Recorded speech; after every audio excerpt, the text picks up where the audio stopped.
မြောက်ပြီးတော့ဘုရားရဲ့ကျေးဇူးတော်ရဲ့ကြွယ်ဝခြင်းကိုခံစားရတာဖြစ်ပါတယ်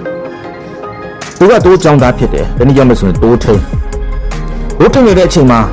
သူနေ့စဉ်သူ့ရဲ့တာဝန်က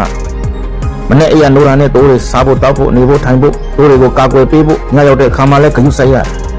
သူအဲ့ဒါလိုဂရုစိုက်နေတဲ့ဘုရားကသူ့ရဲ့တတ်တာမှာဖွင့်ပြပေးတယ်မင်းတောင်မှမင်းရဲ့တိုးတွေကိုဂရုစိုက်နေသေးရင်ငါကမင်းရဲ့သခင်ဖြစ်တဲ့ငါကမင်းကိုတာ၍ဂရုစိုက်နေပါတယ်ဆိုတဲ့အရာရဖွင့်ပြခြင်းခံရတဲ့အခါဟာငါကလည်းဘုရားရဲ့တိုးပဲငါဆင်းရဲခံစရာအကြောင်းမရှိဘူးဒီအချိန်နေဝန်ခံနေတဲ့အချိန်မှာသူကဆင်းရဲနေတဲ့အချိန်ဖြစ်တယ်ဆင်းရဲတော့ကျက်စားရမငါကိုဘုရားကအိတ်စီမယ်တရားတော်မျက်နှာကိုလမ်းပြစီမယ်ငါဝိညာဉ်ကိုအားဖြည့်နာမတော်ဖို့အလုံးငါတရားလမ်းထဲမှာတွေးဆောင်ရဲ့ဒီအန်ဒီကြုံတွေ့နေရပါတယ်တမီးလွန်မိုးတော့ဇိုက်နေကြုံတွေ့နေရပါဒါပေမဲ့ကြောက်စရာအကြောင်းမရှိဘူးငါတိုးကိုကာကွယ်တယ်လို့ဘုရားသခင်ကငါ့ကိုကာကွယ်ပေးနေတယ်ဘုရားငါရဲ့အသက်ကိုချမ်းသာစေမယ်ရန်သူတွေရှိရင်လည်းအဲ့ဒီရန်သူတွေရဲ့ရှေ့မှာဘုရားငါ့ကိုအောင်ပွဲခံစေမယ်စပွဲခင်းပြီးတော့ကျွေးမွေးမယ်ငါ့ကိုဗိတ်သိပ်ပေးမယ်ငါဟာဗိတ်သိပ်ခံရတော်သူဖြစ်တယ်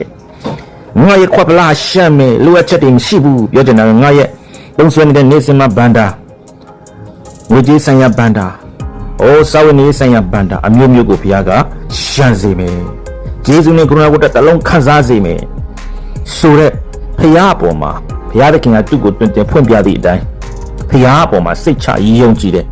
သူ့ကြောင့်သားလေးဒါဝိဒ်ကအဲ့ဒီယုံကြည်ခြင်းရှိတဲ့အတိုင်းပဲအဲ့ဒီဒါဝိဒ်ရဲ့အသက်တာထဲမှာအမှန်တကယ်ကိုပြည့်စုံလာပါတယ်ချစ်တော်မိတ်ဆွေတင်ဘုရားသခင်ကိုဘယ်လိုယုံကြည်ကိုးစားနေတယ်လဲ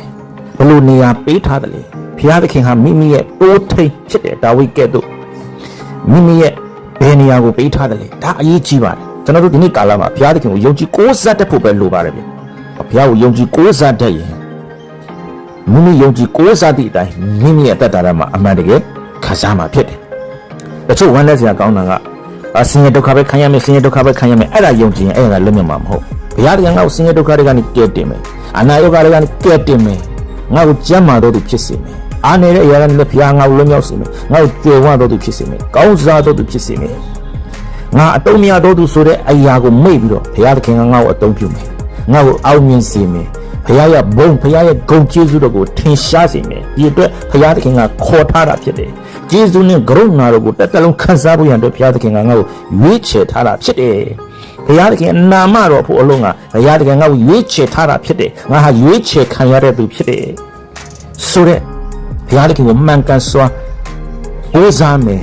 မှန်ကန်စွာယုံကြည်တတ်မယ်ဆိုရင်မိမိယုံကြည်သည့်အတိုင်းမိမိရဲ့အသက်တာထဲမှာဒါဝိဒ်ကဲ့သို့အမှန်တကယ်ပြည့်စုံလာမှာဖြစ်ပါတယ်ထိုဘုရားကနာမဘုန်းကြီးပါစေ